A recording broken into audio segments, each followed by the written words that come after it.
कायर पाकिस्तान को करारा जवाब दिया मोदी सरकार ने। आपको बता दें कई ठिकानों पर मिसाइल दगाई गई हमारे जवानों ने। कई बम फैक्ट्री जो बना रहे थे पाकिस्तान उसको भी दगाया गया नष्ट किया गया। आपको बता दें जहां पर कसाब ने ट्रेनिंग ली थी, जो ट्रेनिंग सेंटर था उसको भी नष्ट किया भारतीय सैनिक ने। आपको मैं बताता चलता हूं कि इस माध्यम से एनएम न्यूज आपको 3D के द्वारा पूरा कलयुग की जो महाभारत है सिंदूर उसको लेकर एनएम न्यूज आया है और आप पूरा 3D के माध्यम से पूरा युद्ध देखिए, कलयुग की महाभारत सिंदूर। 6 मई की आधी रात भारत के फाइटर प्लेन तैयार थे, जैसे दुश्मनों की सांसें गिन रहे हों। स्कैल्प क्रूज मिसाइल्स, हैमर बम और हमारे कामिकाज़े ड्रोन भी तैयार थे।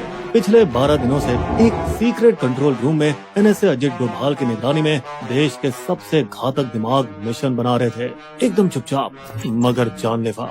टारगेट थे पीओके और पाकिस्तान के आतंकी अड्डे। एक एक इंच की खबर सटीक तरीके से रखी गई थी। 2 हफ्ते पहले उन हरामी आतंकवादियों ने कहा था तो जाके मोदी को बता, लेकिन अब प्रधानमंत्री का जवाब साफ था, देश की बेटियों के संदूर की कीमत तुम्हें चुकानी होगी पाकिस्तान। एक मिशन उन भारतीय महिलाओं के बदले और न्याय के लिए जिनके पहलगाम आतंकवादी हमले में सुहाग गुजर गए। ऑपरेशन सिंदूर, वायुसेना, नौसेना और थल सेना का ऐसा जोड़ जो दुश्मन को उसके सपने में भी दिखे और उसकी नींद उड़ा दे। मई सा रात 1 बजे से 1:30 बजे के बीच हमारे लड़ाकू विमान और ड्रोन ने 24 हमले किए और आतंकवादी संगठनों एलईटी, जैश और हिजबुल मुजाहिदीन के 9 ठिकानों को तबाह कर डाला। 4 पाकिस्तान में और 5 पीओके में। 70 ढेर, 60 घायल, धुआं कर दिए सारे ख्वाब इनके। इनमें सबसे बड़ा हमला था बहावलपुर में मरकज सुभान अल्लाह कैंप, जो जैश ए मोहम्मद का मुख्यालय भी था। वही संगठन जिसने 2019 पुलवामा हमले को अंजाम दिया था। इसके साथ ही अब्दुल रऊफ अजहर, मसूद अजहर का भाई, जिसने IC 814 हाईजैकिंग प्लान किया था, भारत के मोस्ट वांटेड आतंकवादियों में से एक, वो भी इसमें जहन्नुम चला गया। साथ ही मसूद अजहर के घर में उसके परिवार के 10 सदस्य और 4 करीबी सहयोगी भी ऊपर निकल लिए। फिर एलईटी मुख्यालय मुरीद के, जहां 26/11 मुंबई हमले के दोषी अजमल कसाब और डेविड हेडली की ट्रेनिंग हुई थी, वो भी नस्तनाबूद कर दिए गए। मुजफ्फराबाद पीओके में शवाइदल्ला कैंप, एक एलईटी ट्रेनिंग सेंटर जिनका पहलगाम हमले और 2024 में पहले के सोनमर्ग और गुलमर्ग हमलों में हाथ था, तबाह कर दिए गए। इसके साथ ही साथ ध्वस्त हो गया मरकज अब्बास, जो कि एलओसी से 13 किलोमीटर दूर था। इस एलईटी कैंप में फिदाइन सुसाइड बॉम्बर्स को ट्रेनिंग दी जाती थी। अगली सुबह 7 मई 10 बजे ऑपरेशन सिंदूर नाम को आगे बढ़ाते हुए 2 महिला अधिकारियों IAF wing commander Vyomika Singh और सेना की कर्नल सोफिया कुरैशी ने मीडिया को जानकारी दी, हिंदू मुस्लिम एकता की मिसाल देते हुए। हमारी कर्नल सोफिया अकेली शेरनी थी, जिन्होंने फोर्स 18 में भारत की कमांड संभाल रखी थी, जहां बाकी देशों की फौज मर्द चला रहे थे। वही नवंबर 2020 में विंग कमांडर व्योमिका सिंह ने अरुणाचल में एक जानलेवा रेस्क्यू मिशन को लीड किया, जहां मौसम बेरहम था और ऊंचाइयों से भरा था, फिर भी सब झेलते हुए उन्होंने वहां काम किया।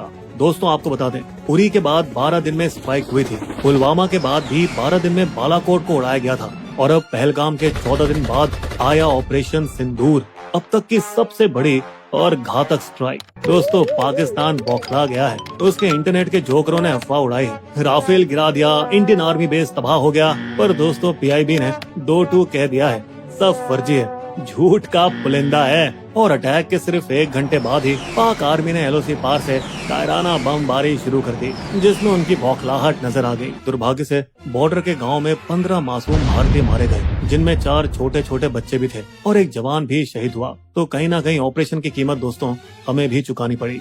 यहाँ सबसे बड़ी बात ये थी कि IAF ने पूरा ऑपरेशन पाकिस्तानी एयर स्पेस में घुसे बिना कर दिया, क्योंकि स्कैल्प मिसाइल की रेंज 250 किलोमीटर से ऊपर है, वहीं हैमर की रेंज 50 से 70 किलोमीटर है। और दोस्तों, कामिकाज़े ड्रोन GPS से लैस होते हैं, जिनको कहीं से भी उड़ाया जा सकता है। इसके साथ ही सबसे गहरी चोट लगी जैश ए मोहम्मद के हेडक्वार्टर को बहावलपुर में, जो कि पाकिस्तान के अंदर 100 किलोमीटर की दूरी पर था। अब क्योंकि हमारे नए हथियारों की रेंज में था, तो हमने एकदम सटीक वार किया यहाँ गौर करने वाली बात यह है कि भारत ने पाकिस्तानी आर्मी के किसी भी ठिकाने को छुआ तक नहीं, क्योंकि दोस्तों हमें युद्ध नहीं, इंसाफ चाहिए था। लेकिन 7 से 8 मई की रात को पाकिस्तान ने फिर हरकत की। उसके ड्रोन और मिसाइलें 15 भारतीय शहरों की तरफ बढ़ी, पर हमारे सुदर्शन चक्र ने यानी S-400 सिस्टम ने खुद को बिजली जैसे एक्टिवेट किया और सारे पाकिस्तानी हथियारों को हवा में ही फोड़ दिया। ये तो कुछ भी नहीं, फिर हमारे हार्पी ड्रोन निकाले गए और पाकिस्तान के HQ-9 मिसाइल लॉन्चर और एयर डिफेंस को लाहौर में ही ठिकाने लगा दिया। दोस्तों बता दें कि 8 मई की रात को भी पाकिस्तान ने सस्ते हमास स्टाइल रॉकेट हमले करने की कोशिश की थी जम्मू, पंजाब, राजस्थान के भारतीय आर्मी ठिकानों पर, मगर फिर से इंडिया ने उनका गेम ओवर करके दिखा दिया। तो दोस्तों पिछले 2 हफ्तों में भारत ने पाकिस्तान पर लगातार दबाव कैसे बनाए रखा, आतंकवादियों की फुल प्लानिंग बेनकाब कैसे की और ऐसा क्या हुआ जिससे हमारी सुरक्षा में सेंध लग पाई। भारत ने आखिर ऐसे क्या ठोस कदम उठाए और कैसे पहलगाम दोषियों को उनके छिपे हुए बिलों से निकाल कर भगाया गया। दोस्तों हमारा पहलगाम पार्ट 2 इन्हीं सवालों का जवाब देगा। तो पहलगाम हमले के कुछ घंटे बाद ही मामला बिगड़ने लगा और आईएएफ ने राफेल जेट के साथ आक्रमण की तैयारियां शुरू कर दी। वहीं नौसेना के INS सूरत ने एक सफल सरफेस टू एयर मिसाइल का टेस्ट किया। इस सब की वजह से बॉर्डर के उस पार पाकिस्तान के पसीने छूटने लगे थे और उन्होंने पूरी फौज को अलर्ट कर अरेबियन सी में अपने मिसाइल टेस्ट किए और भारतीय विमानों को ट्रैक करना शुरू किया। दोस्तों पाकिस्तान का LOC के पार बेवजह अटैक करना और उस पर हमारी फौज का धुआंधार जवाब हमले के दिन से ही जारी है। लेकिन यहाँ सबसे बड़ा ब्रह्मास्त्र तो भारत ने निकाला इंडस वाटर ट्रीटी का पानी बंद करके, जिसकी वजह से लगभग 80% पाकिस्तान सूखा पड़ सकता है, खासकर पंजाब और सिंध जैसे इलाकों में जहाँ खेती इसी पानी पर टिकी है। और ये कोई छोटी बात नहीं है दोस्तों, क्योंकि 1960 की इंडस वाटर ट्रीटी आज तक कभी नहीं तोड़ी गई, न ही युद्ध के समय और न ही आतंकी हमलों के बाद। मिट्टी हटाने के बहाने भारत ने चिनाब नदी के बहाव को इस कदर रोक दिया कि पानी अब सिर्फ 1.5 फीट रह गया है, जिससे लोग अब पैदल नदी पार करने लगे हैं। इस मास्टर स्ट्रोक के चलते भारत ने झेलम और चिनाब नदियों पर 5 नए पावर प्रोजेक्ट्स को फास्ट ट्रैक पर डाल दिया है, जिन्हें पूरा होने में 3 से 5 साल लग सकते हैं। दोस्तों आपको बता दें कि अब तक ये सब करने के लिए ट्रीटी के तहत पाकिस्तान की मंजूरी लेनी पड़ती थी, लेकिन इस बार कतई नहीं। इंडिया फिर से झेलम नदी पर बांध शुरू करना चाहता है ताकि पानी के फ्लो को कंट्रोल किया जा सके और वो POK या पाकिस्तान में अपनी मर्जी से बाढ़ या सूखा ला सके। बता दें कि भारत में रह रहे पाकिस्तानियों को वापस घर भेज दिया गया है और बाघा अटारी बॉर्डर भी सील कर दिया गया है। इतना सख्त रवैया अपनाया गया है कि एक CRPF जवान को बर्खास्त तक कर दिया गया जब उसने एक पाकिस्तानी महिला से शादी की बात को छुपाया था। दिल्ली में पाकिस्तानी एम्बेसी में जो भी फौजी अफसर थे सबको वापस भेज दिया गया और भारत ने अपने 25 अफसर भी इस्लामाबाद वाली एम्बेसी से वापस बुला लिए। इस पर पाकिस्तान ने अपना एयर स्पेस बंद कर दिया और भारत ने भी यही कदम उठाया, मगर इससे भारतीय एयरलाइनों को हर महीने 300 करोड़ का एक्स्ट्रा खर्च आएगा, क्योंकि अब उसे पाकिस्तान के आसपास से अपनी उड़ानों को मोड़ना पड़ेगा। लेकिन 2019 में पुलवामा के बाद भी उन्होंने 700 करोड़ रुपए का नुकसान उठाया था, फिर भी उन्होंने राष्ट्रीय हित में ये नुकसान हंसकर झेला था। व्यापार को बंद करने के साथ ही भारत ने पाकिस्तान के साथ सभी इम्पोर्ट और एक्सपोर्ट पर रोक लगा दी है। और अब क्योंकि भारत पाकिस्तान को दवाइयां बनाने का 60% कच्चा माल और जरूरी केमिकल सप्लाई करता था, इसीलिए अब पाकिस्तानियों की वाट लगने वाली है, क्योंकि अब वहाँ दवाइयों की कीमत 10 गुना तक बढ़ जाएगी। इसके बदले में पाकिस्तान ने 1972 का शिमला समझौता होल्ड पर रख दिया है। वो समझौता ही इतना मजाकिया है जैसे पाकिस्तान का दावा है कि वो आतंकवाद को सपोर्ट नहीं करता। इस तरफ भारत लगातार अमेरिका, चीन, रूस, यहाँ तक कि सऊदी अरब और UAE पर दबाव डालने की कोशिश कर रहा है ताकि वे पाकिस्तान को हथियार और पैसे देना बंद करें और उसे दुनिया के सामने एकदम अलग थलग कर दें। इन सब चीजों ने पाकिस्तान में इतनी खलबली मचा दी है कि हाफिज सईद के घर के बाहर सुरक्षा बढ़ा दी गई है और स्पेशल सर्विस ग्रुप के कमांडो को तैनात कर दिया गया है। दोस्तों बता दें कि POK पहले ही कई दिनों से इमरजेंसी में था, जहां 1000 से ज्यादा मदरसे सावधानी के तौर पर बंद कर दिए गए थे। वहीं चकौटी जैसे गांव में जो सीमा से सिर्फ 3 किलोमीटर दूर है, वहां माता पिता बच्चों को अंदर बंकरों में डालकर उन्हें मजबूत किया जा रहा था। और इन सब के बीच हमारी NIA ने पूरा जोर लगा रखा है अपनी डिजिटल जासूसी से आतंकियों के मुजफ्फराबाद और कराची के खुफिया अड्डे ट्रैक किए हैं और खुलासा किया है कि कैसे TRF के मास्टरमाइंड कसूरी ने 2 लोकल कश्मीरी अनंतनाग से आदिल ठोकर जिन्हें लीडर बनाया और सोपोर के आसिफ शेख को उसका साथी। दोस्तों इनकी कहानी कुछ इस तरह है कि 10 साल पहले ठोकर बस एक पार्ट टाइम स्कूल टीचर था लेकिन जब उसने मारे गए आतंकियों के जनाजे में जाना शुरू किया वहीं से उसकी आंखों में जन्नत का सपना आने लगा। जिहाद में जुड़ जाओ। और बिना किसी को बताए ठोकर लीगल वीजा पे अटारी बॉर्डर क्रॉस करके पाकिस्तान चला गया और वहाँ जिहाद और हथियारों की ट्रेनिंग ली। आतंकी प्लानिंग की शुरुआत हुई थी एलईटी कमांडर फारूक अहमद और हाशिम मूसा के साथ, जो पाकिस्तान सेना के पूर्व कमांडो और हमले में भी शामिल थे। पहलगांव हमले के 8 महीने पहले अक्टूबर 2024 में ठोकर ने ही पाकिस्तानी आतंकी हाशिम मूसा और तलहा को लेटेस्ट हाईटेक हथियार के साथ एलओसी पार कराई गई।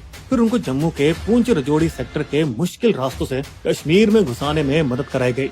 मुगल रोड के घने जंगलों से वे जंगल के बहुत अंदर जाकर छिप गए। अपने झूठे नाम मूसा और यूनुस के जरिए वे चाइनीज ऐप पे बात करने लगे, ठीक वैसे ही जैसे पुलवामा हमले के दौरान किया गया था।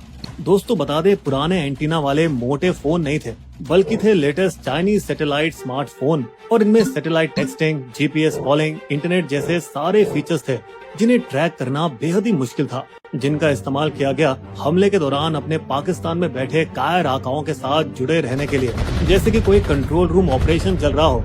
ये कुछ वैसा ही था जैसे 26/11 मुंबई हमलों में हुआ था। दोस्तों बता दें कि सर्च ऑपरेशन के दौरान आदिल और आसिफ के घर से धमाके का सामान बरामद हुआ था, जिसके बाद उन गद्दारों के घर नष्ट कर दिए गए थे ताकि एक मिसाल कायम की जा सके और युवाओं को पाकिस्तानी आतंकवादियों से जुड़ने से रोका जा सके। इन सब के बावजूद दोस्तों हमने गलतियां तो की है, जिसको सरकार ने पार्टी बैठक में भी माना। हम इस हमले को रोक नहीं पाए, हमने गलती कर दी बिना सिक्योरिटी को बताए बेसरन को इस साल जल्दी खोलकर। बेसरन को इस साल जल्दी खोल दिया गया बिना सिक्योरिटी को बताए। लेकिन दोस्तों रिपोर्ट्स कहती है कि बेसरन तो साल के ज्यादातर टाइम खुला ही रहता है, सिर्फ बहुत ज्यादा बर्फ पड़ने पर ही बंद होता है। यहाँ समस्या दरअसल ये थी कि सबसे पास का चेक पोस्ट भी बहुत दूर था, पहाड़ी के बेस पर 10 से 11 किलोमीटर दूर, जहाँ राष्ट्रीय राइफल आरआर की 3री बटालियन और सीआरपीएफ की 116वीं बटालियन तैनात रहती है। इसी वजह से ऊपर बेसरन पर फोर्स काफी देर बाद पहुंची, क्योंकि पहले 2.5 किलोमीटर तो एटीवी और बाइक से कवर किए गए, लेकिन अगले 4.5 किलोमीटर उन्हें कीचड़ और दलदल में भागते हुए कवर करना पड़ा। दोस्तों बता दें कि रॉ और आईबी ने अप्रैल की शुरुआत में ही अलर्ट जारी कर दिया था, लेकिन कहीं और का। श्रीनगर और पहाड़ियों के पास संदिग्ध लोग देखे गए हैं, टूरिस्टों पर हमला हो सकता है, जिसके बाद सुरक्षा बलों ने तेजी से कार्रवाई की। दाचीगाम नेशनल पार्क और श्रीनगर के निशात बाग क्षेत्र में 2 हफ्तों के लिए गश्त बढ़ा दी गई। दोस्तों यहाँ सोचने वाली बात है कि क्या हमले की योजना 19 अप्रैल के लिए बनाई गई थी, जब हमारे प्रधानमंत्री कटरा से श्रीनगर की पहली ट्रेन शुरू करने के कार्यक्रम में गए थे, जिस योजना को आखिरकार खराब मौसम की वजह से रद्द कर दिया गया। और क्या यही वजह थी कि फिर आतंकवादियों ने अपना टारगेट बदलकर बेसरन मैदान को बना लिया। वे 20 और 21 अप्रैल को आम कपड़ों में वहाँ रहकी करते रहे, जबकि सुरक्षा बल श्रीनगर में उनकी तलाश कर रहे थे। और दोस्तों बिना किसी सुराग के श्रीनगर में तलाश को उसी सुबह बंद कर दिया गया जिस सुबह पहलगांव में हमला हुआ था, जिसकी कोई जानकारी नहीं थी। दोस्तों बता दें 2016 के पठानकोट हमले के बाद 778 किलोमीटर एलओसी पर घुसपैठ रोकने के लिए हाईटेक सुरक्षा सिस्टम CIBMS लगाया गया था, जिससे बॉर्डर की निगरानी मजबूत हुई थी और आतंकियों के छुपे हुए ठिकानों का पता लगाने के लिए ड्रोन से निगरानी की जा रही थी, जो कि पीर पंजाल के घने जंगलों की वजह से पूरी तरह से नाकाम हो गई। वहीं बेसरन जैसे हाई रिस्क जोन में ना तो कोई कैमरा था, ना ही कोई ड्रोन, और तो और 2020 में चीन के साथ झड़पों के चलते 3री राष्ट्रीय राइफल आरआर को पूर्वी लद्दाख में भेजना पड़ गया था, और उसी दौरान उसका कुछ हिस्सा दोबारा बेसरन के पास मुगल रोड के इलाके में तैनात किया जा रहा था जब ये घटना हुई थी। और इसी वजह से पिछले 5 सालों से बेसरन घाटी के आसपास मुगल रोड के 10 किलोमीटर के बफर जोन की सुरक्षा सिर्फ 116वीं सीआरपीएफ बटालियन ही संभाल रही है। और इसी सिक्योरिटी गैप का फायदा उठाकर आतंकियों ने पीर पंजाल के जंगल और गुफाओं में अपने अड्डे बना लिए थे, जिसके बाद ये साफ नजर आ रहा था कि कैसे दोनों चीन और पाकिस्तान से लड़ने की वजह से हमारे सुरक्षा बलों को विभाजित और खींच दिया गया था। और ऊपर से सरकार ने जब कोरोना के दौरान फौज की भर्ती बंद की तो सेना में 1.2 लाख जवानों की कमी भी हो गई थी। लेकिन दोस्तों सुधार के कदम शुरू हो चुके हैं। पहलगाम के 17-18 सबसे खतरे वाले पॉइंट्स पर सीआरपीएफ के चेक पोस्ट और ड्रोन सर्वेलेंस लगाए जा रहे हैं, और 72वीं इन्फेंट्री डिवीजन ने लद्दाख में राष्ट्रीय राइफल्स की जगह ले ली है, ताकि इसे पूरी तरह से जम्मू में फिर से तैनात किया जा सके, जो कि बढ़िया है, लेकिन थोड़ा लेट है। फिर भी पुराने जमाने की तरह जंगलों में लगातार गश्त और स्थानीय मुखबिरों का होना ही इसका समाधान है, क्योंकि सब कुछ शुरू हुआ एक छोटी सी चोरी से, जब पाकिस्तानी आतंकवादियों ने कुछ टूरिस्ट की लाशों से 2 मोबाइल चुरा लिए थे। हाँ, वही मोबाइल जो बने भारत की सुरक्षा एजेंसियों के सबसे बड़े सुराग, जिसकी मदद से उन्होंने आतंकियों को ढूंढ निकाला अनंतनाग के हपटनार गांव के पास के घने जंगलों में। लेकिन दोस्तों, वो जंगल का रास्ता खतरनाक था और हमारी सेना के पहुंचने से पहले ही आतंकी एक बार फिर गायब हो गए। फिर कुछ दिन बाद हमारे सुरक्षा बलों ने उन्हें फिर ढूंढ निकाला और कुलगाम के जंगलों में हुआ एनकाउंटर। लेकिन आतंकी फिर से तूफान के धुएं की तरह गायब हो गए। इस बार खास बात ये थी कि पहले जैसे ये लोग गांव वालों के घर में जबरदस्ती घुसकर खाना खाते थे, अब भूखे आतंकी डिनर टाइम पर घरों में घुसकर जल्दी से रोटी चावल उठाकर भाग जाते हैं, जिससे ये पता चलता है कि कई स्थानीय कश्मीरी इन आतंकवादियों का समर्थन नहीं कर रहे, बल्कि सुरक्षा बलों को जानकारी देने में मदद कर रहे हैं। यहाँ तक कि वे मोमबत्ती लिए आतंकी हमले का विरोध भी कर रहे हैं, जो पहले कभी नहीं हुआ। इंडियन नेवी के लेफ्टिनेंट विनय नरवाल की पत्नी, जिनकी इमेज वायरल हुई थी, वह भी इनके समर्थन में आई। मुझे बस शांति चाहिए, मुस्लिमों और कश्मीरियों के प्रति कोई नफरत नहीं फैलनी चाहिए। जिस वजह से उन्हें टारगेट बना दिया गया, उन्हें ट्रोल्स द्वारा गाली दी जा रही है। लेकिन फिर यहाँ हमारी सरकार ने हिंदू मुस्लिम एकता का नेक संदेश दिया। एक हिंदू और एक मुस्लिम महिला अफसर को ऑपरेशन सिंदूर का चेहरा बना के, जो कि एक बहुत ही घातक और तगड़ा हमला था, जो अब पाकिस्तान को अगला आतंकवादी हमला करने से पहले 2 बार सोचने पर मजबूर करेगा। दोस्तों, हमें उम्मीद है कि हमले के सीधे जिम्मेदार आतंकवादियों को भी जल्द ही पकड़ लिया जाएगा। इस भारी तनाव की घड़ी में हम ये आशा करते हैं कि दोनों न्यूक्लियर देशों के बीच जंग नहीं, अमन हो।